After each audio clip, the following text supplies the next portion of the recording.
Okay, so my name is Bhante Sujato, and this, I'm sure most of you know, is Ajahn Brahmali, and we'll be presenting the Early Buddhism course for you for the next few months. So it's, of course, wonderful to see so many people interested and come along to hear about early Buddhism and to learn a bit about this topic.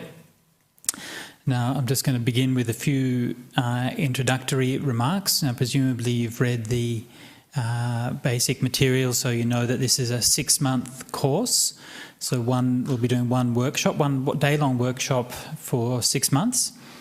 And we've tried to structure the day so that we can maximise your kind of absorption. Okay, so this is a topic which both Ajahn Brahmali and myself is very dear to our hearts. So we're quite capable of sitting here and gabbing on about early Buddhism endlessly. As long as there are supplies of coffee, we can keep talking about early Buddhism. But the question is, how much can people absorb and take in over that period? So what we'll be doing, and this is a way of structuring a day which I learned from doing a Buddhism and psychotherapy course in Sydney. We'll be doing like talking for we'll try to keep it to around 20 minutes at a time, and then we'll stop, have a break and just sit quietly, meditate for 10 minutes, and then talk for another 20 minutes and sit for 10 and so on. So that's a great way to help to absorb the information. And we will also break up the day. Later on this afternoon, we'll have a discussion session, so we'll get together in small groups and we can discuss and talk about the topics that we've raised. For today, the discussion topics will be very general, but in future classes, we'll actually be setting exercises for people to do in the discussion topics, so it should be quite interesting. Now, during the main talks, you're most welcome to ask questions at any time, but please only ask short questions for the sake of clarification. Okay, we don't want long diatribes, we don't want philosophical discussions and so on. We have a lot of material to get through, and so if there's something you don't understand, you need clarification, then please ask. Otherwise, for the extended discussions, that's what the discussion groups are for, okay? So wait until you have a chance to discuss it properly. Now, just a little bit of housekeeping. Most of you are familiar with the Buddhist Society, so I guess I probably don't have to say these things, but anyway, I'll say them. Exits are behind you if there's a fire, right? If there's a fire, the procedure is panic, scream, and run for the exits. Toilets are out the back there. We're going to be breaking at 10:30 for the dana, and most of you probably know that at 10:30 normally we have the food offering for the sangha. So everybody's of course welcome to join in with that, and there'll be a bit of chanting and ceremony there. So this is why we're having this sort of extended break from 10:30 till 12:30, and we'll come back at 12:30 for the second session. So meanwhile, then in that time, if you've eaten or whatever, then there's time to meditate or to discuss with friends or whatever. Okay, and there should be tea and coffee available in the kitchen, is that right? Yeah. So if you need some fuel during the day, fuel is available. And I think that's about it as far as housekeeping information is concerned. Okay. So for today's workshop, we're going to we're giving a introduction and an overall survey of the topic of early Buddhism. So a generalised introduction. Now you've hopefully all got the course outline, which is available on a PDF file on the BSWA website. If you don't have that, then please get it. If you need it printed out, then please talk to the people at the desk, and the wonderful volunteers here will help you to get what you need. That course outline has readings for each month's workshop. Please do the readings. Read them. Read them carefully. Read them more than once if you can. The reading is an essential part of this course. In fact, to be honest, most of the course is really just trying to get you to do the readings and giving you some motivation to do that. Because I know that so many people I've spoken to, they said, they really want to learn a bit more about the suttas and stuff, but it's, it's hard to know where to get started and so on and so forth. So this is trying to give you that support to get into that habit. And you really will miss out on a lot if you haven't done the readings for each month. In addition to that, we've also got in the course outline, it gives you meditations to do for each month. Yeah? So this also is a way of integrating the teachings, bringing them back home, bringing them into experience. So you just try to practice each of these meditations at least a few times a week in between the courses, and we can also practice them in between the workshops, and we can also practice them today as we do our meditations. Remember that as we're doing this course, we can only present one aspect of things here, okay? We're going to be talking about Buddhist texts, we're going to be talking about ideas and so on. So it's going to be about the theory of it. And it's important to remember that early Buddhism, like any form of Buddhism, is not just a theory. And I'm sure that you should all be familiar with this, but I just want to emphasize it because sometimes when we present from this basis, it sounds like we're trying to say that if you want to understand early Buddhism, you have to become an expert in all these languages and Buddhist philosophy and so on and so forth. No, that's not the point. The point is that if we're informed, part of our journey, part of our exploration of Dhamma is to correct our views, to improve our understanding and to deepen our appreciation of the theory of Buddhism. That's part of what we're doing, and that's the part that we're going to be mainly presenting over this course. But we're going to be trying to keep on integrating and pointing to how this is also relevant for how we experience the Dhamma, how we practice, how we realise these teachings. So please don't mistake this emphasis that we're going to be having in this course.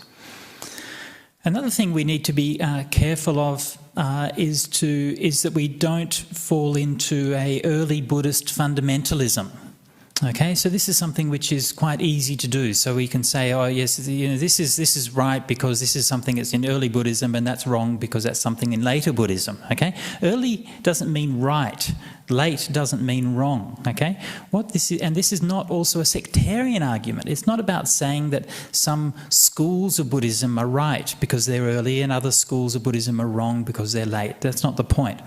The point is simply to try to understand what it is that the Buddha taught and try to put that in a context, a time and place, so that we can appreciate what he's saying better.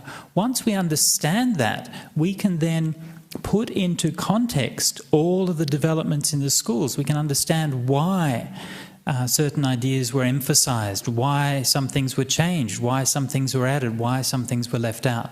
And we can look at the history, we can understand how each of the Buddhist traditions has adapted the Dhamma to their own time and place. And what's even more important, we can understand how we are doing that here and now. Because one thing is for sure, that the Buddhism that you and I are practicing here and now is not early Buddhism. It's in fact the very latest Buddhism that there is, right? It's the Buddhism that's happening right now. So it's not about trying to recreate some imagined pristine past, okay? That's what fundamentalism is. It's about trying to learn from what the Buddha said so that we can integrate that and apply that in the most effective way that we can in the present. So it's very important to remember this. Up on the board here, on the screen, we have what's probably the most famous summary or epitome of the Dhamma, and that's the verse which was given by Venerable Asaji to Venerable Sariputta when he asked for to understand the gist. And so this happened when very early on in the dispensation of the Buddha, when Sariputta was still the student of another teacher. He hadn't become a Buddhist yet. And he saw Asaji wandering for alms, and he was very impressed by his demeanour. So he came and asked him, please, what's the teacher that you're following? What Dhamma is he teaching? And when he was pushed to make a summary, this is the summary that he came up with, of those things that arise from a cause, the Tathagata, that means the Buddha, has told the cause and also what their cessation is. This is the doctrine of the great recluse. That means the Buddha, the Mahashramana. And here we see this verse in the English translation. On the left here we have it in Pali. Okay, so this would be the most familiar from the Theravadan tradition. On the right we have the Sanskrit text of the same verse. Here we have the Sanskrit written in Tibetan. Here is, I think, a Tibetan translation. I don't read Tibetan, but that's what I guess it is. This is the Sanskrit in Devanagari script.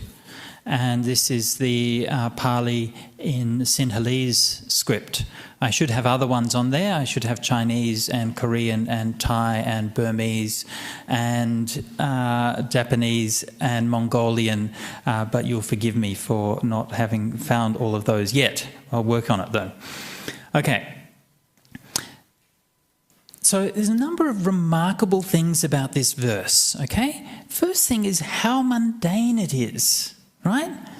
This is a religion, right? Normally, if you say what's the essence of your religion, right? It's, well, our essence of our religion is that the Lord God has created the universe and He controls all things and He loves you, right? And that's like a kind of really powerful and inspiring thing. But then here we say, what does Buddha teach? Oh yeah, stuff rises and then passes away, right? It's like big deal, right? So it's very remarkable that this is right at the centre of the Buddha's teachings. And this is not just an obscure verse. This verse is inscribed and repeated hundreds of times all throughout Buddhist history on stupas and monasteries and monuments all over the Buddhist world. This verse is the one which is expressed most often as the essence of what the Dhamma is. Those things that arise from a cause, that Tathagata has told the cause and what their cessation is. That's the teaching of the Buddha. So always kind of remember this. What the Buddha is pointing back to is an understanding of experience, an understanding of reality. Yeah? It's a very grounded teaching. It's a very realistic teaching. Yeah? So when we're looking into the teachings more, we begin to understand what is the context of this, okay? This is not just a generic scientific assertion that everything has a cause. This is an injunction for how you live your life. Essentially, of course, what it means is that if you follow your craving and greed, hatred and delusion, then you give rise to suffering for yourself and others. And if you let go of greed, hatred and delusion, you let go of suffering for yourself and others. And this is those causes and the cessation of those causes, which is implied by this verse. And this is like the thread which goes through the whole teaching. And what you can see, what's interesting about this is not only that this is found in the early Buddhist texts, it's found all through the Indian Buddhism, and you can see how every school, every language is translated, and you can see, if you look here, now I know not all of you will be experts in Middle Indo-Aryan languages, okay, but even those of you who may be less than expert can see how similar these words are. Okay, this is the Pali and the Sanskrit. Ye dhamma hetu pabhava. In Sanskrit, ye dharma hetu pabhrava. Okay, it's just a slight difference in the dialect. Te sang hetung tathagato aha. In the Sanskrit, te hetang te shang tathagatah. It's missing the last word aha. So you might think there's a difference. That just means said. Okay, you might think that's different. Actually, the word here, hyavadat, means the same thing. It's just been a slightly different form. It's the same word. Te sancha nirodha. Te sancha yo nirodha is exactly the same. Evan vadi mahashramana. So when we say that these teachings are the core teachings of Buddhism, when we say that they are held within all the Buddhist schools and that they have been for the whole history of Buddhism, we don't mean that in just a vague and general way. We're not saying that these teachings, that there's a kind of a spirit of Buddhism or a philosophy which can be discerned. What we're talking about is actual explicit teachings which are word for word identical. And this is not just an isolated case. There are literally thousands of early Buddhist texts which are virtually word for word identical across all the Buddhist traditions as far as our research is being able to uncover. And so when we come to look at what is early Buddhism, we have a very kind of strong basis to come back and say there's something which is very foundational to everything which has happened in Buddhism. Everything which has gone on, all the traditions, they all look back to these teachings which we find right there from the beginning. Okay, so that's I've been talking for nearly 20 minutes now, so let's have 10 minutes break and have a short meditation, let our mind settle and let everything settle down.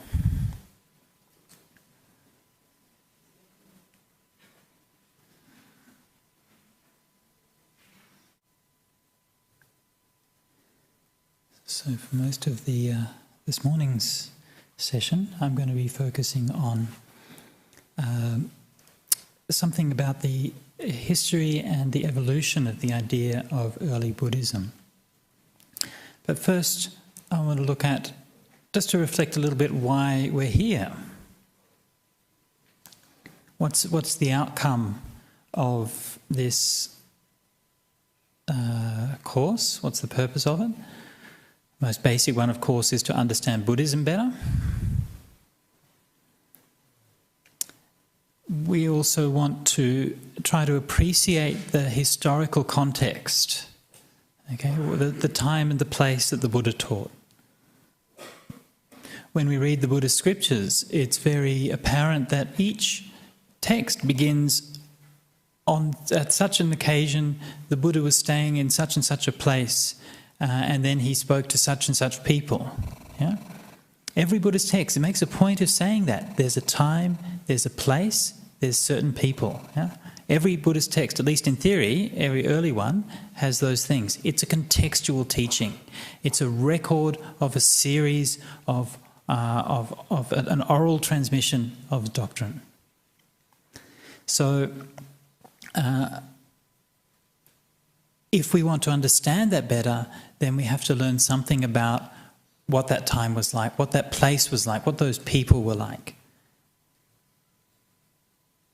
From there, we can start to meaningfully bring that into our lives and apply it in our context. But one thing which I think we should be wary of, and something which I notice is always a tendency when we're studying early Buddhism, is that people, I think, are usually in too much of a hurry to try to apply it to their own lives. That's why in this course we've left that to the end of the course. That's what the last workshop is going to be about. Put those questions aside for now. You're never going to figure out you're never going to understand what it is that this meant in that time and that place if every time you hear something you're immediately saying, what does that mean for me? How do I apply this on Tuesday when I have my job interview? Right? The guys that Buddha was talking to didn't do job interviews. They didn't do tax returns. I mean, sometimes they might have done. They did live very, very different lives. So we appreciate the differentness of that and understand that context for what it is. Take time to do that. That's quite interesting in and of itself. It's an exercise in compassion, placing yourself in someone else's shoes, seeing how they would see it from their point of view. Right? When we've done that, when we've got a feel for how that was in that time and that place, then we can meaningfully ask the question, how do we then apply that in our life? But if we're in too much of a hurry, we don't end up getting any perspective on the difference between our situation and the situation in those days. And you find this happens all the time in Buddhism, all the time. I'll just give you one simple example. In Buddhism, we often talk about the word consciousness. We're translating a Pali word. The Pali word is vijnana. Now, in modern psychology and modern Western terms, consciousness is purely a question of what you're aware of, the thoughts, moods, emotions, and so on you have in the present time. But in the ancient Indian context, the word vijnana was also commonly used for the principle that underlies rebirth. Okay? And that you find all through the Indian tradition and also all through the Buddhist tradition. In fact, in Thai, the word vinyan means ghost. right? We translate it as consciousness, but colloquially it means ghost. Yeah? So once we've made that translation, if we then bring those teachings into a Western context, we're going to systematically misinterpret all of those teachings where vijnana is talked about in the context of rebirth. Okay? And this is the kind of elementary mistake which we find people making again and again and again when they're reading the Buddhist scriptures without taking proper account of the historical context. So another purpose of these courses is to be able to approach the Buddha's words and to see what it is that he taught, how he taught, why he taught in that particular way. To be able to meaningfully and with reason to discern what it is that he did teach and what it is that he didn't teach. Not just coming from our own presuppositions and preferences. Sometimes we might find that the things that he actually taught were things that we don't like.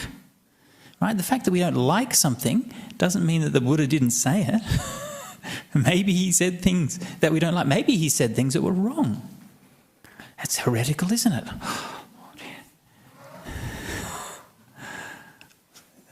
No bolts of lightning, no pits opening.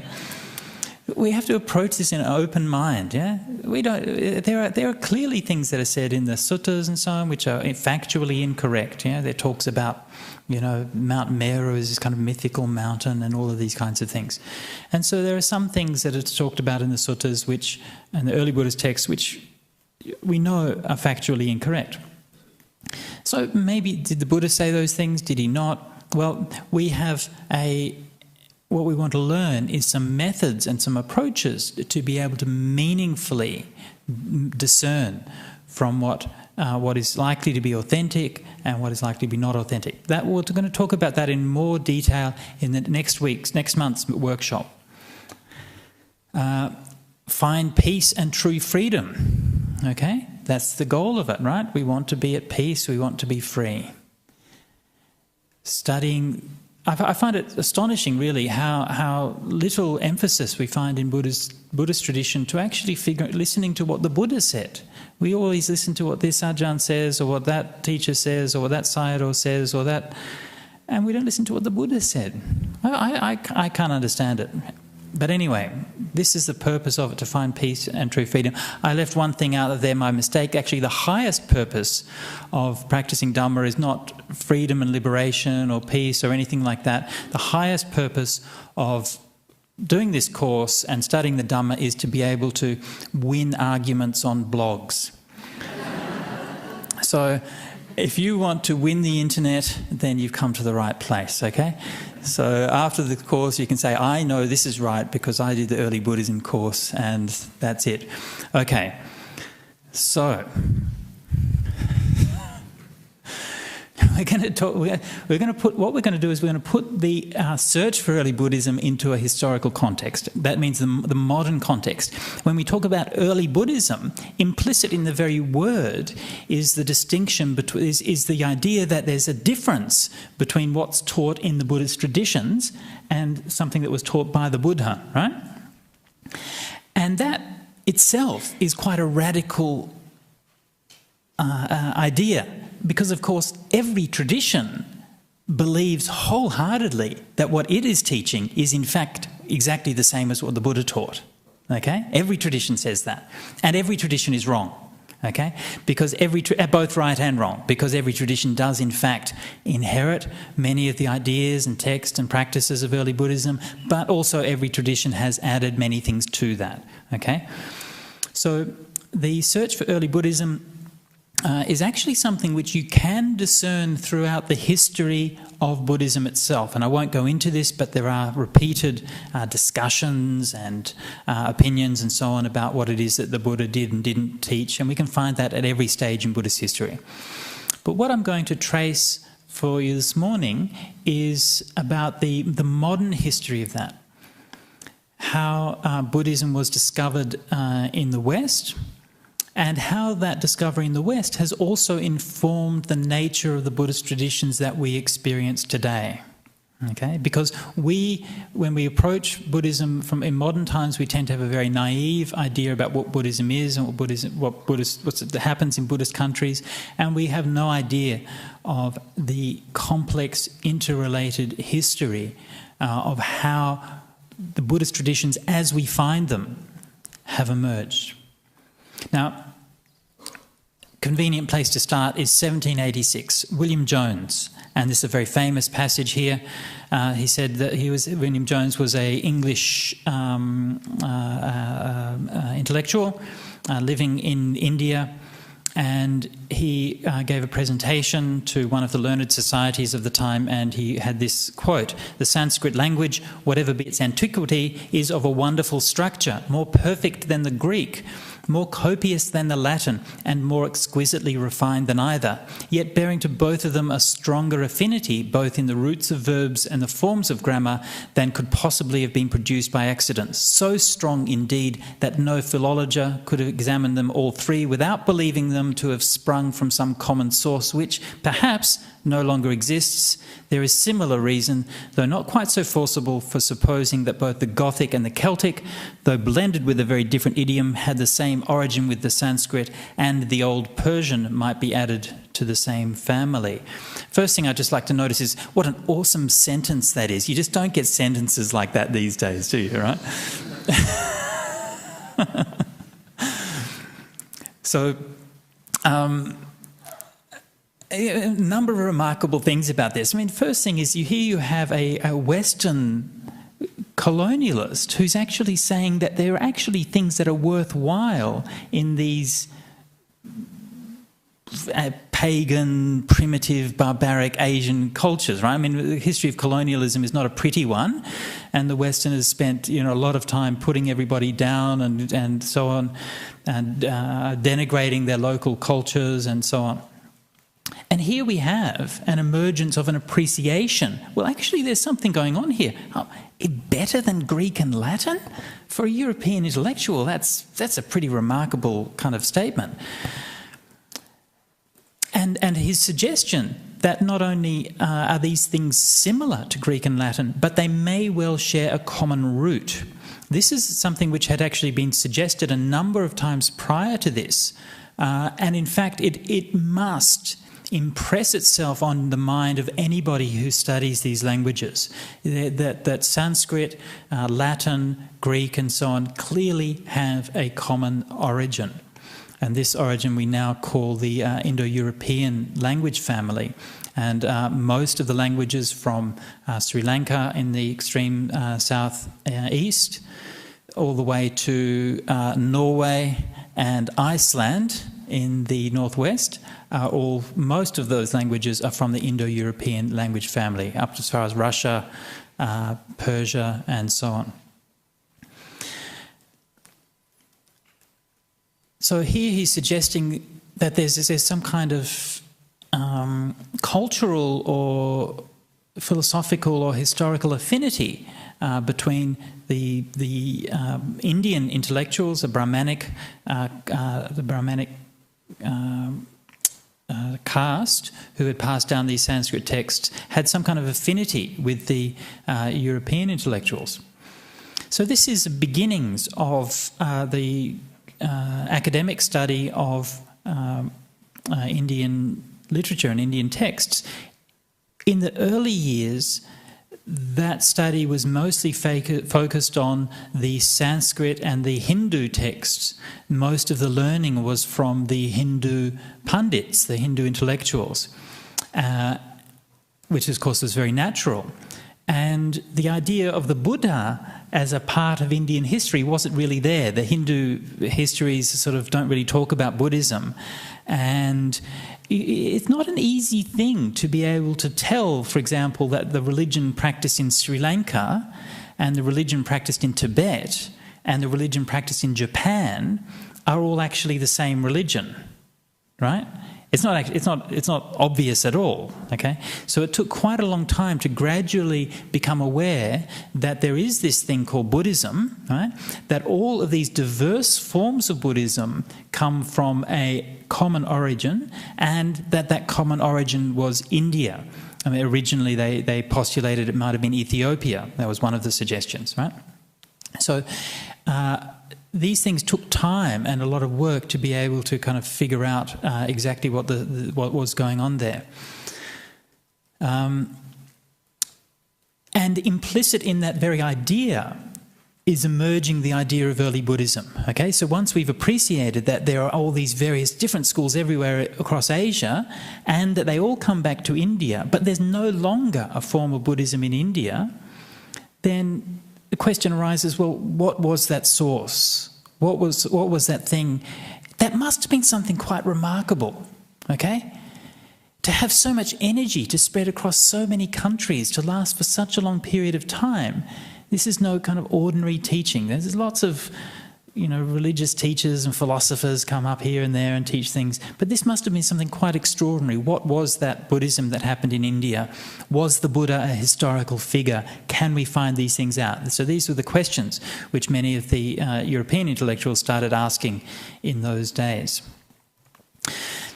That inquiry was put on a solid intellectual and historical foundation by the generation of Indologists around the late 19th and early 20th century, the foremost figure of which was Thomas Rhys-Davids. Now, it's in that period that the shape of the Buddhism that we experience today was really formed. And we're going to look at a number of the personalities from that era and look at different aspects. But in each of those aspects, we'll see that there's a common thread, which is finding a new inspiration from the idea of early Buddhism. And that inspiration manifested in all kinds of different ways. This is something which is very important. The idea of early Buddhism is not something I'm just inventing or I'm inventing now. It's something which has been around for well over a century. And it's not just a dry and arid intellectual historical inquiry. It's something which has resulted in an incredible revitalization and re-energization of Buddhism in every Buddhist country that it's touched, pretty much. And that is ongoing. So we're participating in that process. So by doing this course, I'm not trying to sort of propose a thing called early Buddhism. What I'm trying to do is to point to it, focus on it, and to raise it in our consciousness so it can be more clear exactly what's happening. Thomas Rhys-Davids, 1843 to 1922. He was an English administrator. He lived in Sri Lanka. He was a lawyer, and one of his jobs was settling various legal disputes and so on. And then people would come to him and they would refer to the Vinaya as a source of legal precedent and legal arguments and so on. And so he heard there's this thing called the Vinaya. What's the Vinaya? It's an ancient text of the Buddhists, and it's in Pali language. So he had to learn Pali so he could understand the Vinaya, so he could make legal judgments, okay? So he learned the Pali from, where can you learn Pali from? Go to the local temple, find some monks who are skilled in Pali, okay? So they would teach him. The one of the things that we're very lucky with is that Indian languages are extremely well analysed and described, and they have been for over 2,000 years, okay? From the time of Panini, who lived only about a century after the Buddha. He did an absolutely astonishingly precise and perfect grammar of Sanskrit. And since that time, really, there's been no improvement in our understanding of the grammar of any language, really. He did a perfect analysis of it. Where these days, we maybe explain it in a more simple way, but the basic grammar structure that he used still remains. So Thomas Rhys-Davids was able to learn Pali using the various Pali grammars and reading materials at the time, and became very inspired and very interested by that literature. He later returned to England, where he founded the Pali Text Society in Oxford, and with the purpose of editing the Pali manuscripts. So at this time, all of the Pali text was in manuscript form. Actually, we should have some manuscripts here. Are there any manuscripts in the library? Don't think so. We don't have any... See, that's how fast these traditions die, right? 100 years ago, all the Buddhist texts were in manuscript form. Now, almost none of them. They're just a historical curiosity. They collected manuscripts from Sri Lanka, from Burma and from Thailand, all in their own individual scripts, okay, with the goal of editing them and publishing them in books. Okay, now the books that he published we see on the table over there, and we'll come back to a little bit later to look in more detail what they contain. But this is, just to make that connection. That face you see on the board there, he was the one who's responsible for putting together those books. He didn't edit them personally himself, but he edited some of them. And he was the organisational genius and driving force behind getting those texts available. From those texts, the translations, all the modern translations of the Buddhist scriptures and so on, mostly are based on these texts, and it all comes from Thomas Rhys-Davids. He also compiled a Pali dictionary, and he published many popular books on Buddhism. He travelled widely and lectured widely, was a very popular lecturer on Buddhism. So he really introduced an accurate historical understanding of Buddhism into the Western culture for the first time. He himself was not a Buddhist as such, but he said that, having studied all of the philosophies of the world, that he has never found a way of life that's as complete and as meaningful as the Noble Eightfold Path, and he's content to live his life according to that Noble Eightfold Path. So this again is one of the key motifs of modern Buddhism, okay? That Buddhism has experienced in the West. We want to go back and find the real teaching, and we're quite happy to practice the Eightfold Path, but we might not want to call ourselves I'm not really a Buddhist, I'm just somebody who practices the Eightfold Path, okay? And this something is still very common today in like secular Buddhism and things like that. I mean, people aren't don't really want to call themselves, I'm a Buddhist or something. I like to, I listen to read these Dalai Lama's books, and I meditate every day, and, I come along to the Buddhist Society and listen to Ajahn Brahm's talks, and I keep precepts and stuff. I don't know if I consider myself a Buddhist, right?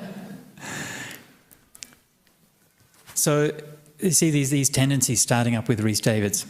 Of course, he wasn't the only one. There was a generation of scholars. So I'm just picking out a few characters and personalities. Ledi Sayadaw. And so to remember that these traditions were not happening in isolation. Rhys-Davids lived in Sri Lanka. Right? The Pali Text Society was founded on funding from Sri Lanka. Right? When they didn't have any funding in England, he wrote to Sri Lanka to all the monks and said, please help out, we want to do this, and they sent him money and funds to get started.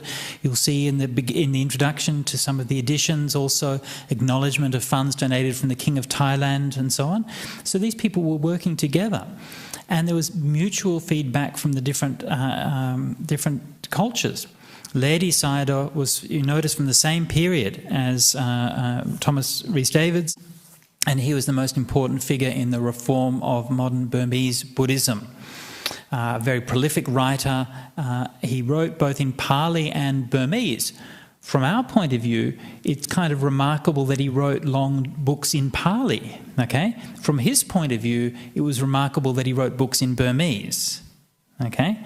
Again, this is a matter of the historical context. To write in the local colloquial language is, again, a modern innovation. So it's writing so that it can be disseminated and read, understood by the ordinary people.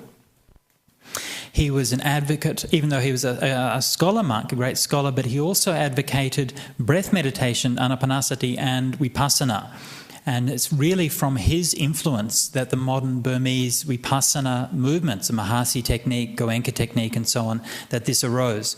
And vipassana is a quintessentially modernist movement. It's a reform of Buddhist meditation. It's not an ancient form of meditation by any means. Vipassana was invented in the 20th century as a way of stripping the superstitious, magical and mystical elements from Buddhist meditation, okay, and presenting meditation as a purely rational and psychological process. He was also introduced lay meditation and the idea of the lay meditation retreat. Lady Sayadaw was in active correspondence with Carolyn Rhys-Davids, Thomas Rhys-Davids' wife. And she became president of the Pali Text Society after he died. And in his letters to her, he would write in Pali, he addressed her as Landana Pali Devi, yeah, the Pali angel of London, okay? And they had these long discussions about sort of questions of Buddhist philosophy and psychology and so on. And she translated one of the Buddhist Abhidhamma books. She translated under the title of Buddhist Psychological Ethics. Okay, so she's introducing this idea. She and Thomas Rhys-Davids were making the connection between the new and emerging science of psychology, right? So it's the time also of Freud, William James, Carl Jung and so on. And they were noticing that there are all these connections between this psychology teachings that are coming through and these Buddhist things that we're reading from Asia as well, because they're also talking about the mind, they're talking about conditionality, they're talking about how when you do something in the past, it will have these effects on you in the present. It's talking about how you have these unconscious tendencies that you're not aware of that will drive your behaviour in certain ways. And so they noticed all of these similarities between the psychology and the Buddhist teachings. And of course this is the origins of course what has become completely mainstream in psychology today is the idea of using mindfulness, meditation techniques and Buddhist philosophy and so on in psychology is completely mainstream. And so that can be traced back to Lady Sayadaw's generation. Okay, so it's time for another meditation. We'll sit quietly for another 10 minutes.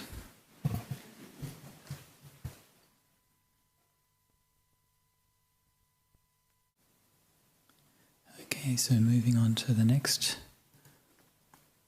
country, traditional Buddhism, Thailand. And of course,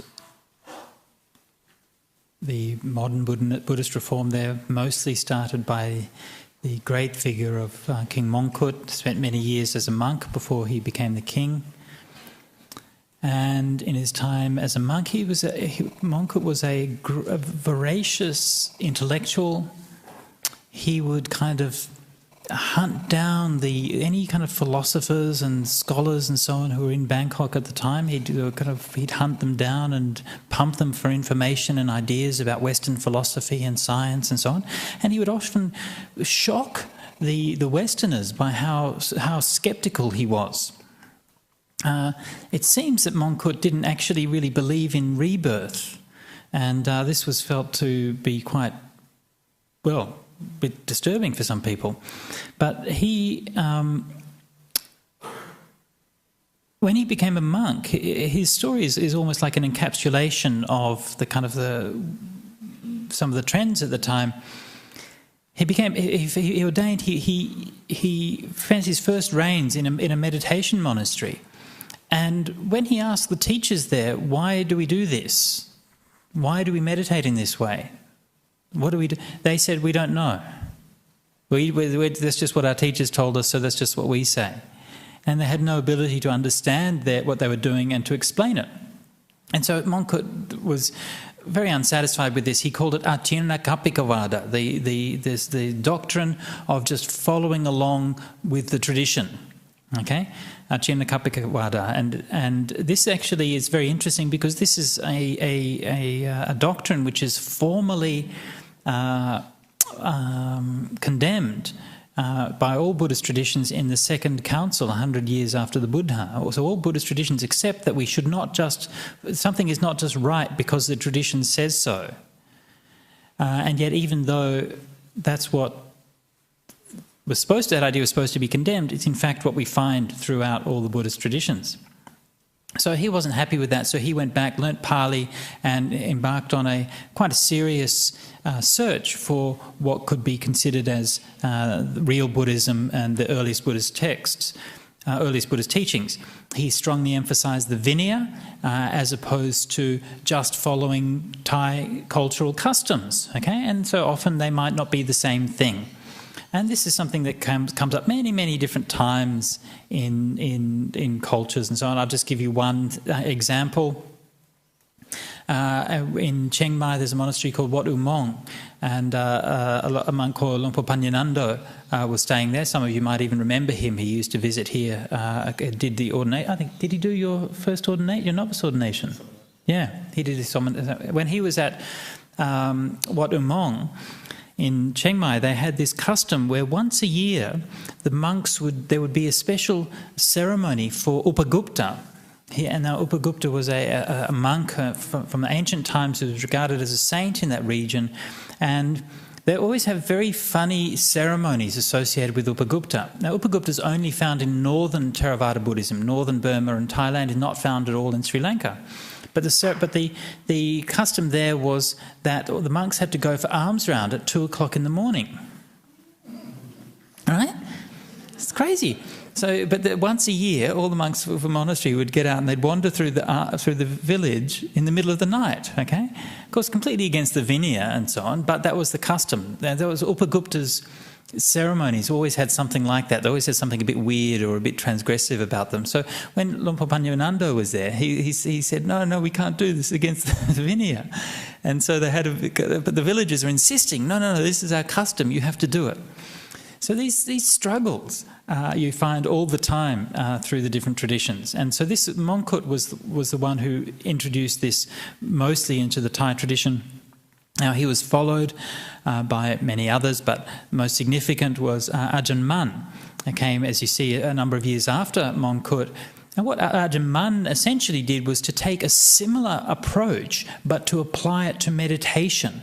Right? Mongkut was living mostly in a city study environment, so Ajahn Mun was in the forest and applied the same idea to the forest tradition. Now, previously, the Thai forest tradition was probably much more to do with black magic, curses, predicting the future, getting lottery numbers, all of that kind of fun stuff. And Ajahn Mun ruined it all. He came along and said, no, we're not supposed to be telling next week's lottery number. We're supposed to be mindful of the present moment. Oh. And the Buddha didn't teach the Dhamma so that we could make curses on our enemies. He taught it so we could find freedom and liberation. Oh. So he looked back to what are the canonical meditations, the meditations that the Buddha himself taught, breath meditation, contemplation of the body, and so on and so forth. So in a similar way to Ledi Sayadaw, reforming the forms of meditation, if you look back at what went under the name of meditation before that, in Theravadan countries, there's very little that you can actually find. But what you do find is much more in the lines of kind of visualizations, kind of mystic invocations of deities and these kinds of things, rather than the kinds of mindfulness meditations that we associate with the Theravada tradition today. And it was that generation, Ajahn Mun and Ledi Sayadaw, who introduced those ideas. Sri Lanka, again, reformed here. Here the greatest figure is probably Anagarika Dhammapala. Again, you could look at his years from a similar period, and what a great face he has, yeah? He's like a lion, yeah? He's just got this nobility to him. And Anagarika Dhammapala was not formally ordained, but he lived as an Anagarika. Possibly, I'm not sure whether he was the first, he actually invented the idea of the Anagarika, but anyway. His reform of Sinhalese Buddhism is often characterised as being Protestant. By Protestant it means, well, it's a fairly vague word, but it means something like, well, looking at the authority of the scriptures rather than the authority of the church hierarchy. It possibly also means more of an emphasis on ethics and behaviour rather than ritual. Yeah, these kinds of things. He, as well as having a huge influence on Sinhalese Buddhism, he also was responsible for reviving Buddhism in India. up to that time, Buddhism had, apart from a few vestiges, had basically vanished from India. The English archaeologists had rediscovered many of the Buddhist holy sites, Bodh Gaya and Sarnath and so on. But there was no living Buddhist tradition in these places. They were just dead relics, and in fact, in some cases, particularly in Bodh Gaya, had been more or less appropriated by the Hindus in a fairly cynical way to keep Buddhists out and to be able to monopolise the tourist revenue. So Anagarika Dhammapala went to Bodh Gaya, tried to make it into a Buddhist place and a Buddhist place of pilgrimage. And those of you familiar with the politics of it would know that that is still not resolved today. Bodh Gaya is still actually officially run by a majority Hindu committee. And this is a completely outrageous situation that the most sacred site in Buddhism is actually controlled by Hindus. He was closely connected also with the Theosophical Society, on which I'll talk about more later, but the Theosophical Society was in many ways a sort of pioneer of what we could consider New Age religion, and the introduction of Buddhist or Asian spirituality in a sort of mystical introduction to the mystical Western tradition. So that this idea of early Buddhism wasn't just an intellectual tradition, right? So you've got people like Rhys Davids and so on who are doing the academic and scholarly work, but we also have it introduced into the sort of astrology and kind of spiritualism, connecting with spirits of the dead and so on. And this was all linked up through the Theosophical Society. Anagarika Dhammapala was also one of the pioneers in the interfaith movement, which was getting started globally at the time. He participated in the first Parliament of World Religions, made quite an impact there, and was instrumental in putting Buddhism on the platform in its rightful place among world religions. The first Western Buddhists. Most of you were not aware that one of the first Western Buddhists was in fact Gandalf. Yes, it's true.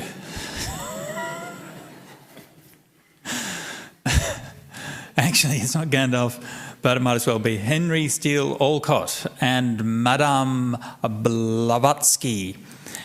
Don't you just wish that was your name? It's like the best name ever. Hello, I'm Fred. Who are you? I am Madame Blavatsky. So, Madame Blavatsky, one of the foremost Western mystics of her time, founder of the Theosophical Society, writer of vast treatises of esoteric doctrine, which she got from who knows where. She called herself a Buddhist with Olcott. Olcott was seemed much more practical kind of person. He built schools in Sri Lanka, the Ananda College. Who went to the Ananda College in Sri Lanka? Anyone here went to? Yes, we have one over there. Anybody else? Okay, so his school's still being used today. He formulated a Buddhist catechism. He helped to design the Buddhist flag, which you see there. I can't stand the Buddhist flag. I think it's awful, personally. But anyway, it's another kind of modern Buddhist thing. And both Madame Blavatsky and Olcott publicly converted to Buddhism on May the 19th, 1880 in Sri Lanka. And so they were the first kind of formal or well-known Western Buddhists in modern times, okay? Not the first Western Buddhists. The first Western Buddhist that we know of was Yonika Dhammarakkhita in the time of King Ashoka, more than 2,000 years ago, the Greek Dhammarakkhita, okay? He was a well-known teacher in the time of King Ashoka, and probably the founder of one of the early schools of Buddhism, the Dharmaguptaka schools. And so there must have been many Greeks, we don't know how Greek they actually were, from somewhere from the Greek cultural region anyway, born in Alexandria, at one of the Alexandrias. But in modern times, Madame Blavatsky and Olcott were the first, least well-known Buddhists. shortly after they converted, it wasn't that long that we had the first Buddhist monks. I think Ñāṇatiloka was, what year was Ñāṇatiloka ordained? Would have not long after that. 1902, okay.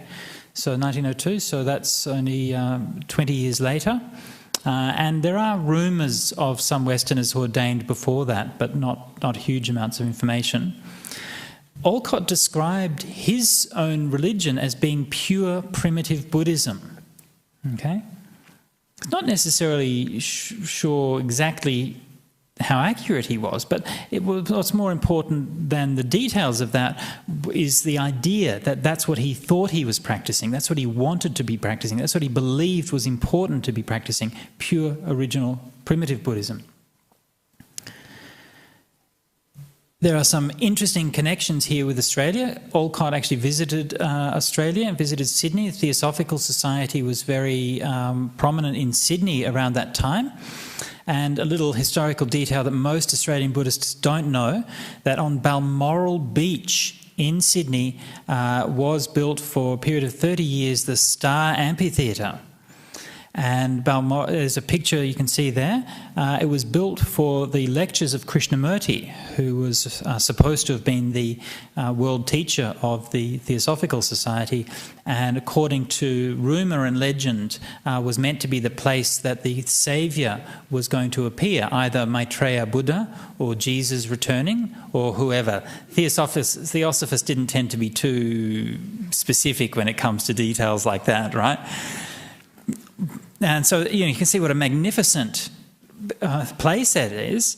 Unfortunately, was demolished, and there's a really ugly block of flats there now. But if you do ever visit Sydney, it's really worth going. If you go down to Balmoral Beach, you can turn left. You go along to the left part of the beach, you'll see this ugly block of flats from the 1950s, obviously, after this was demolished. And on the front, there's a plaque, and you can see where this was. In the background, you can see Sydney Heads, and if you stand there and you think to yourself, when I stood there, I thought to myself, well, look, if I was Maitreya, I wouldn't mind appearing here. I think this would be terrific. Yeah? So I think that's quite a lovely piece of Buddhist history in Australia. So it's interesting. I find these things fascinating because we often think that, this is something new that we're doing as we're introducing Buddhism in the West and so on, right? But here we have an example of something which is not only introduced, it's already dead and gone. It's been forgotten for more than half a century. It's already ancient history, and this is the legacy's been going on for so long. Okay. Not only do we have the Western Buddhists and scholars and so on, but the first Western awesome yogi. And why she has been forgotten so much, I do not know. Alexandra David Neal. There she is, looking magnificent, looking awesome, right? I mean, the very definition of awesome. And here's her CV, right? Imagine putting this on your CV. She's a Belgian-French explorer, spiritualist, opera singer, Freemason, Buddhist, anarchist, and writer. Yeah? That's pretty good, isn't it? Yeah? She had one of these incredible lives. I don't think you can do that these days. Everywhere's too explored and too safe and so on. But she travelled all over. She's travelled to India and Japan and all of these places. She studied Buddhism very deeply. She wrote over 30 books on Buddhism.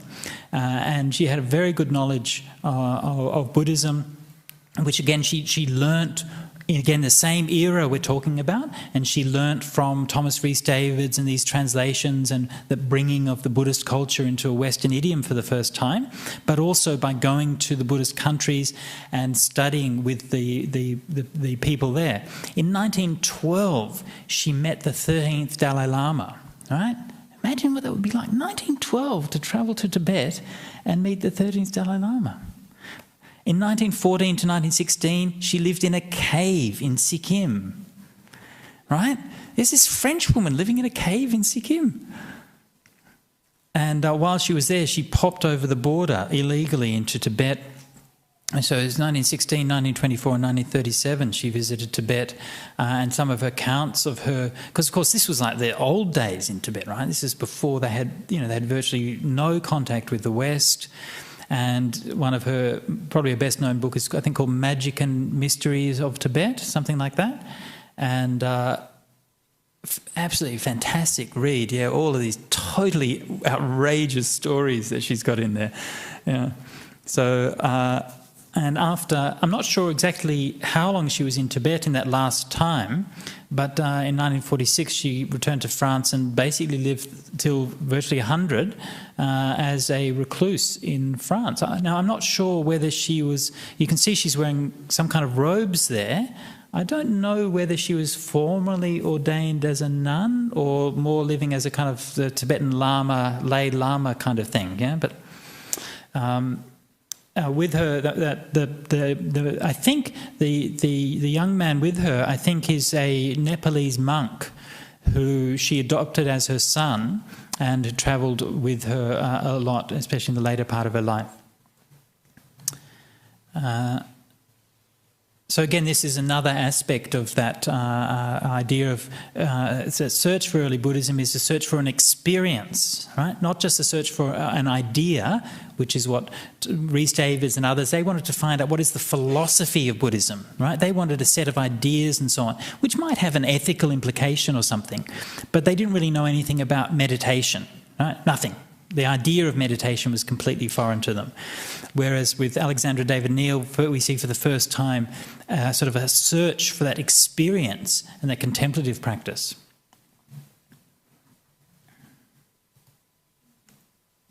The idea of early Buddhism is not just something which has energised most of these. I've talked about Theravada. Of course, Alexandra David Neal had experience with both Theravada and the Tibetan traditions.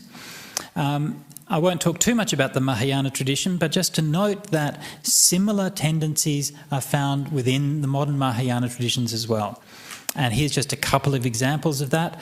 In the 1920s, the Taisho Tripitaka was published. And this was the first real kind of modern text-critical edition of the Chinese canon. The Chinese Tripitaka, Chinese canon, is extremely large. It's much bigger than the Pali canon. And it contains, it's not really a Tripitaka in the same sense. It's not sort of neatly divided into, Suttas, Vinaya and Abhidhamma, but it's more just a massive compendium of all the writings on Buddhism over the millennia. When this modern edition was done by the Taisho University in Japan, it was actually students of the German scholar Max Müller. They travelled to Germany, they learnt the modern Western techniques of text-critical studies using footnotes, giving variant readings, all of these kinds of things. They came back to Japan and they did what is an astonishing work of modern scholarship and created the Taisho Tripitaka, which is still used today. When they published that, and this is something that's actually very interesting. If you look in the contents of the Taisho Tripitaka, you can see that the first set of books there is called the Dirgha Agama, which is equivalent to the Pali Digha Nikaya. The second set is the Madhyama Agama, which is equivalent to the Pali Madhyama Nikaya. Third is Samyukta Agama, and the fourth is the Ekottara Agama, equivalent to the Anguttara Nikaya. It's the same books that begin the Taisho canon that are also found in the Pali scriptures, and they're in the same order. Yeah? That's not a coincidence. They reorganized the Chinese Tripitaka in order to fit the same pattern as found with the Pali canon. Okay? So this is, as you say, you see that these traditions are actually mutually influencing each other, right down to the present day. And even the very form of the canonical texts is still being mutually shaped. One of the great researchers and teachers of this area in modern East Asian Buddhism was Master Yin Shun. And Master Yin Shun is probably the most famous monk in modern Taiwanese Buddhism. He just passed away a few years ago. Was an astonishing scholar. And he, one of the ideas which he developed or helped to lay the groundwork for was the idea of engaged Buddhism, which is again a very popular idea today. For example, Thich Nhat Hanh in his early years travelled to Taiwan, and this is where he picked up these ideas of engaged Buddhism. Also Anagarika Dhammapala also have introduced similar ideas in the Sri Lankan context. So this is the idea of Buddhism as being a relevant and practical, getting socially engaged, helping people, poor people, helping feed and educate and so on, rather than just being a kind of remote philosophy that's practiced in the universities or practiced in the monasteries. So, but Master Yin Shun, as his life went on, returned more and more to the early Buddhist scriptures, to what we call the Agamas, and we're going to look more at the content of these and how they relate, the Pali and the Chinese texts relate. Yin Shun himself didn't read Pali, but he read the Pali text in a Japanese translation. And as his life went on, he more and more emphasised that these were in fact the core teachings of early Buddhism, and these are the teachings which can be traced to the historical Buddha. This is, of course, very radical for somebody within the Mahayana context to say these things, right? And only somebody with Yin Shun's authority and gravitas could actually get away with it without everybody just either condemning him or ridiculing him or ignoring him. And so he's really put this idea of early Buddhism on the map, especially in Taiwan and to a lesser extent in the other East Asian Buddhist countries. So it's now very common that the monks and nuns from Taiwanese Buddhism will travel to Sri Lanka or to Burma or to other places to learn about Pali Buddhism and so on. And it's now quite acceptable to do that. Yin Shun argued that when he talked about the relationship between early Buddhism and Mahayana, he said that the ideas of early Mahayana, especially early Mahayana, were largely similar to those of the early Buddhist texts, but were reformulated in a way to emphasise the teachings in a way that was relevant for a different time and place. So he admitted that the texts were written later, but he argued that they had the same doctrine reformulated in a different way. So this is how he harmonised those things. Yes, I am. Early Mahayana, we date from around 500 years after the Buddha. Yeah, maybe a little bit earlier than that, maybe starting 400 years, but roughly about 500 years after the Buddha, yeah.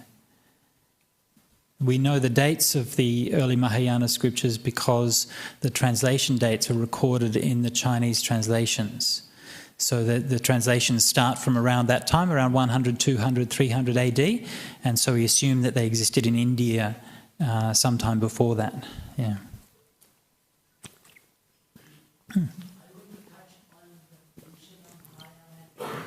And what, sorry? Okay. So the question is, am I going to touch on Mahayana and Hinayana? Not if I can help it. So this is a discussion mostly on early Buddhism, and that's more of a discussion on Buddhist history and Buddhist sects. Another very worthwhile topic, but it just might get a little bit from our main thread. Just to briefly say that for the period of early, we haven't really talked about a timeline yet. Ajahn Brahmali will look more at the dates of the Buddha and so on. But when we're talking about early Buddhism, essentially, from my point of view, it means the Buddhism that the Buddha taught, the Buddhism as understood in the community in the time of the Buddha, and for a few generations afterwards. Okay, and that's when I believe we can meaningfully talk about early Buddhism. From that period on, so let's say from about 100 years after the Buddha, we start to see the gradual emergence of the different sects of Buddhism. Okay, so the first sect's probably maybe 200 years, something after Buddhism, and so that's what we call the 18 schools of early Buddhism. We'll talk a little bit about that later. And then about 500 years after the Buddha, we see the emergence of the Mahayana. Yeah, and then another 500 years after that, the emergence of the Vajrayana or Tantrayana, which is the kind of Buddhism that's dominant in Tibet. Yeah. Yeah. Yes, so we should stop for another meditation. Yep.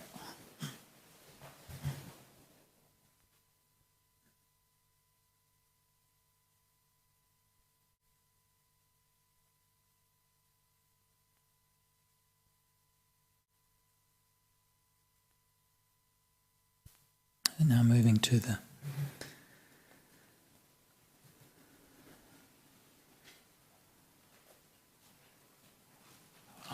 look in a bit more detail at the timeline.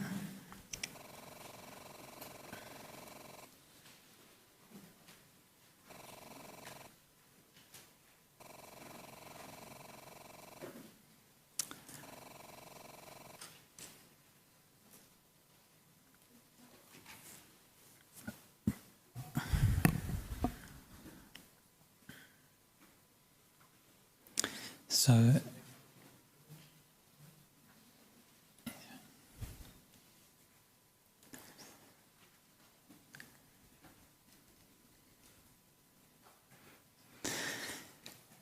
okay, so here we have some dates for you, because I know how much everybody loves dates.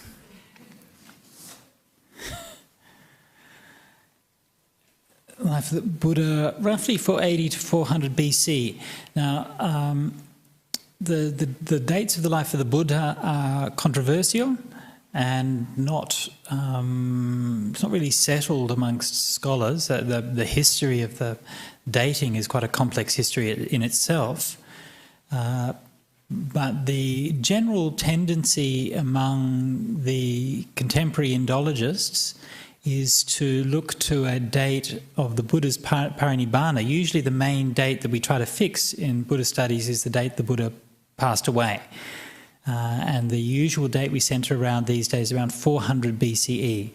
Most sources that you'll see will quote a date closer to 480 BCE for the Buddha's parinibbana, and that was the date that was accepted for most of the 20th century. But these days, most scholars look to around 400 BCE for the Buddha's passing away. And we know the Buddha lived for 80 years, so 480 to 400 BCE. That's quite the significance of that is that it allows us to place the life of the Buddha in a meaningful historical context. We can compare what it says in the Buddhist scriptures with what we find from archaeological excavations, with what is found in other historical sources, for example, the Hindu histories or the Greek and other Western histories, and we can compare them and to see how reliable the Buddhist traditions are. Perhaps the most well-fixed and well-understood date in the whole period are the dates of King Ashoka. And so we put here the dates 268 to 234 for King Ashoka's reign. That's his years of reigning, isn't it? Yeah, it's his years of reigning. So you can see from that he came to the throne, 130 years or so after the Buddha. Yeah? So not all that long after the time of the Buddha, right? There are legends in some traditions that that there were one or two people alive in the time of Ashoka who still remembered the Buddha, whether that's true or not.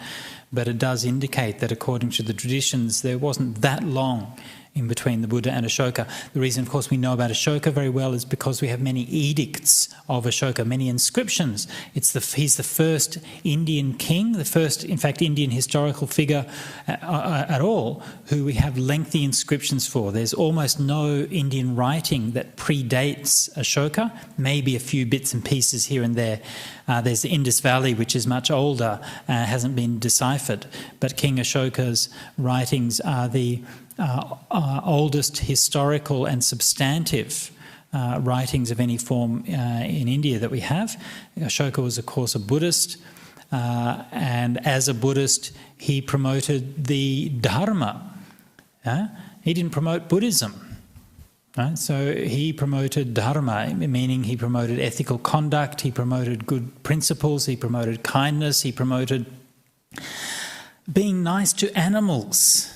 He set up veterinary services and medicines for humans and animals all throughout his realm. Ashoka's just amazing. You know, you read all of these ancient kings, right, and all these edicts. It's all kind of smiting, and I am the greatest, and I'm going to kill all you, and I've smitten all my. And King Ashoka's like, I did had this war, and I killed all these people, and I'm really sorry. Can you forgive me? And I'm really going to try my best to make up for it, you know, and let's be nice to each other and let's stop killing animals and stuff. He's absolutely amazing. And so it's from the time of King Ashoka, which we can firmly date, right, that we trace the advent of Buddhism as the major religious trend in India. Okay, now there's this kind of myth in Western culture, I think in world culture, which is a myth promulgated primarily by the Hindu pundits from their own legends, and brought into the Western consciousness by people like Madame Blavatsky and the Theosophical Society, is this idea that India is this timeless Hindu nation, that India has always been Hindu and this has never changed, and so on and so forth. It's rubbish. India is just a place like any other. It's got its history. It changed over time. And it seems that for maybe 1,000 years or so, from the time of Ashoka, for about 1,000 years, certainly in terms of the archaeological evidence, Buddhist evidence is dominant over that entire period. Okay, after about 500 AD, the Buddhist influence slowly started to decline for reasons that are not entirely obvious. But it was still present up till about 1200 AD. So for much of Indian history, Buddhism was a dominant, if not the dominant religion over much of the area, remembering, of course, that India was a very diverse place with different kingdoms and different religions and stuff happening everywhere. So the Buddha taught from 480 to 400 BCE. When he passed away, he had established a strong following. There was a monastic order, bhikkhus and bhikkhunis. There was the lay community, ubasakas and ubasikas. He was just one of many religious teachers at that time. Ultimately, of course, the most successful and the most famous. But in those days, we shouldn't think of Buddhism as being, you know, the powerful world religion that it is today. It was a relatively small affair. Most of the monks and nuns and so on would have known each other. You know, there would have probably been, I guess, maybe a few thousand monastics or something like that. Who knows? A larger circle of lay followers. But there was a lot of fear. You can see from the text at the time when the Buddha passed away, what's going to happen now? Yeah? This Dhamma that we've got is so precious, it's so wonderful, it's so amazing. Is that just going to disappear? I mean, we know what happens to most religions, right? There's plenty of cults and religious teachers and so on everywhere, right? And in almost every case, they teach, they gather some followers, and then after they die, or usually after they have some kind of scandal or something like that, but if they make it to their death without any scandals, then after a little while everything kind of gradually dissipates and falls apart, right? So this is only reasonable to expect that the same thing would happen to Buddhism, and it seems that all the indications are that the early generations of Buddhists didn't really expect Buddhism to be around for more than probably a few hundred years at best. Right? I certainly don't think that they ever anticipated this, right? They never thought that we'd be talking in Australia about early Buddhism projecting stuff with laptops and slide projectors and stuff like that, right? This wasn't in their consciousness. So after the Buddha died, there's a lot of fear and a tremendous effort to preserve his words. An astonishing, unrepeated, unprecedented effort. There's nothing like the Buddhist literature anywhere in the world. if we compare what we have from what the Buddha taught with anybody from that same period, it's a radically different kind of thing. Confucius, we have like a few writings and so on, but Confucius actually wrote. It wasn't an oral tradition. You have various inscriptions and so on in Mesopotamia, Egypt, places like this, but they're fairly small texts, relatively speaking. You have some Greek philosophers from that period, but even the Greek philosophers from the time of the Buddha, most of them are lost, and only a few we have fragments which are written down by their students, and a relatively small number, Socrates being the first one we have substantial amounts for, roughly contemporary with the Buddha. In India, there's various Hindu scriptures and so on, but these are like collections of different sages. What we have from each sage is relatively small, just a few passages, a few dialogues from this sage or from that sage. There's nothing like this idea where you have thousands of discourses from one teacher preserved in one whole system, right? So imagine the effort and the work it takes. You think, oh, it's too much effort to pick the things up and read them, right? And you're making excuses, but they had to memorize them all, okay? And the amount of work that it took to put all these things together, to even conceive of a literature on this scale in a purely oral tradition, to organise the teams of people, monks and nuns and lay people, to recite these things, to memorise them, the whole system of ensuring that the memorisation happened correctly and that they would come together to check each other's pronunciation and recitation and all of those things. It's a phenomenal effort, and behind that phenomenal effort there must be something. And this is something which is, there are people who will question, well, did the Buddha exist, or did the Buddha's texts, do they even come from the Buddha, were they invented later, and so on. But none of these inquiries explain, where did this energy come from?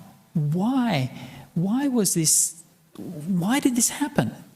Surely the most rational and sensible explanation for why all of this effort was made was the most obvious one, was that because there really was a Buddha who taught this teaching, which really was amazing and did influence so many people so profoundly.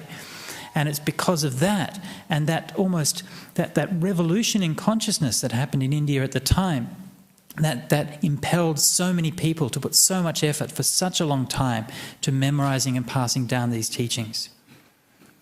Yeah. Never assume. Yeah, go on.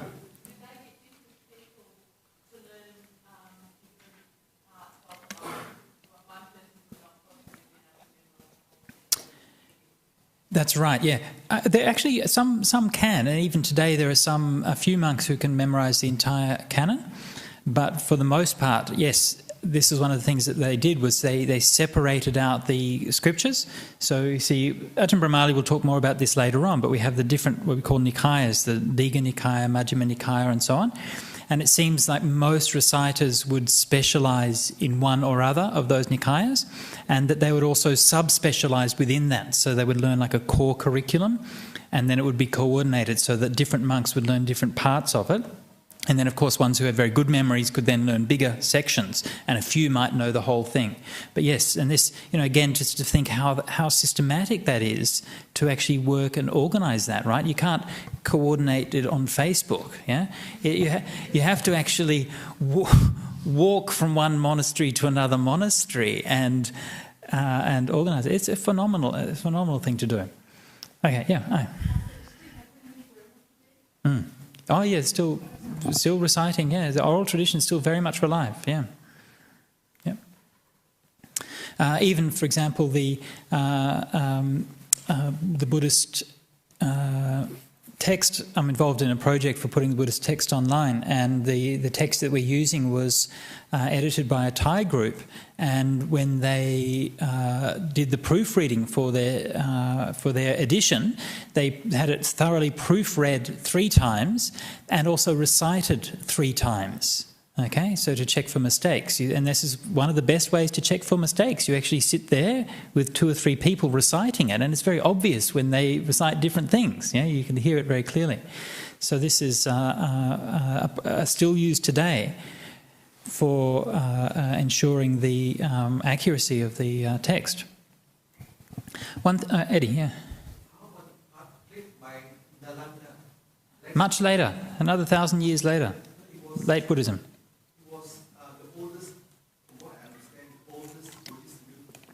Yes, 1,000 years later. No. No, 1,000 years later. 1,000 years later. Yeah, maybe had earlier roots, but from what we can see, yeah, probably about 1,000 years later. Yeah. I mean, there was probably colleges and tradition there earlier, but yeah. So, just briefly over the list here, the Buddha died about 400 BCE. Only about 80 years later, we had the appearance of Chandragupta. In 322 BCE, Chandragupta was preceded briefly by Alexander. He invaded India shortly before that and was repelled by the kings at the time were the Nanda dynasty. And the Nandas had already established a realm over much of northern India. Chandragupta extended that to include basically all of northern India except for one region called Kalinga. And much of what would be currently Pakistan and Bangladesh, and far to the south as well, though not everywhere in the south. So around the same time as Chandragupta is held the Second Council. The Second Council is very important, mainly because it gives us a final date for the events depicted in the early Buddhist texts. So that's about 100 years after the Buddha passed away. There was a dispute among the Sangha about the interpretation of some Vinaya rules. There was a great gathering of the Sangha from everywhere around India, and they discussed and resolved that dispute. And that happened about 100 years after the Buddha. And the account of that is found within the Buddhist scriptures themselves. Okay? So this is why when we're talking about the early Buddhist scriptures, it doesn't just mean things that were spoken by the Buddha or in the lifetime of the Buddha. Other things were added to it. And in the early canonical collection, this is about the final date, roughly, that things were added to it. And we find a few other suttas and things that were added up to about that period. But it seems like there was little or nothing added after that period. Maybe one or two bits and pieces, but not very much substantially added after that period. So the time of Chandragupta and Ashoka is significant because they give us a concrete historical dates from which we can infer the presence of Buddhism in India. Ashoka, in his edicts, is constantly referring to Buddhist ideas, terms like bhikkhus and bhikkhunis, and the names of Buddhist scriptures that he lists, ideas like dana, and for example, concepts, some quite radical concepts. For example, in several of his edicts, he says he doesn't give much weight to rituals and mangalas, to auspicious signs. Of course. And instead he thinks the real mangala, the real auspicious, is doing good, being generous, caring for your parents, and so on and so forth. It's exactly the same teaching as we find in the Pali Canon in the Mangala Sutta. And this is exactly the same as found in the Ashokan edicts. It's a very radical teaching for a culture which has been imbued for centuries with the Vedic culture, with practicing of rituals and rites and the idea of how important and central these things are. And so for the king, the first emperor of India, to say, not really, this stuff's a bit of a waste of time, bathing in the Ganges and all of these kinds of things. I really wouldn't bother about it too much. But kindness is really important. Truthfulness is really important.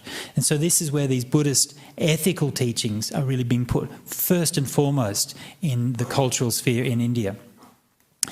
I've said there the Mahasangika schism around 150 BCE. This marks the time where there was first schism between the early schools of Buddhism and between what's called Mahasangika and the Stavira or Theravada school.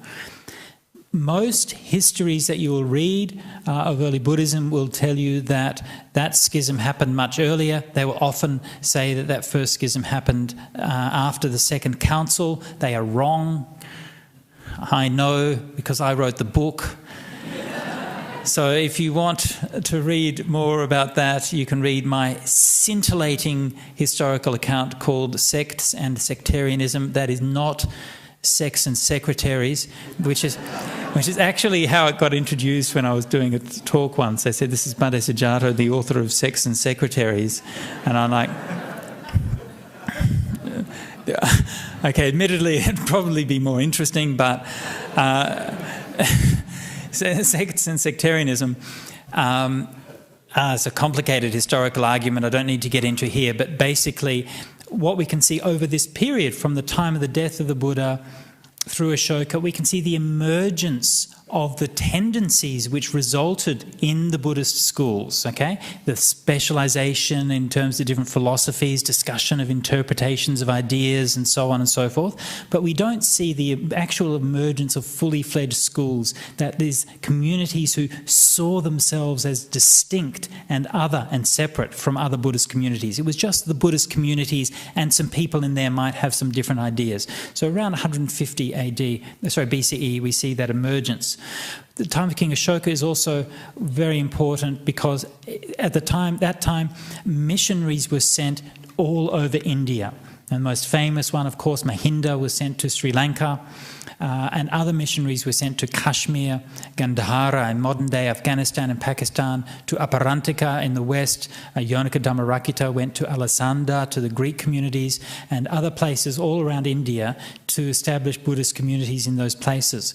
And it's from there that we see, I think, the main growth of the different sects and schools of Buddhism as the local regions tended to develop their own particular teachings, philosophies, interpretations and practices. And I think that's the main reason for the emergence of the different schools. It's not that the schools separated first and then went to the different places. They went to the different places and gradually evolved in their different interpretations from there. For the most part, it's a complicated situation, but I think that's the main tendency. Yes, briefly. Second council was in Vaisali. Yeah, so that's still in the old area of Buddhism, yeah.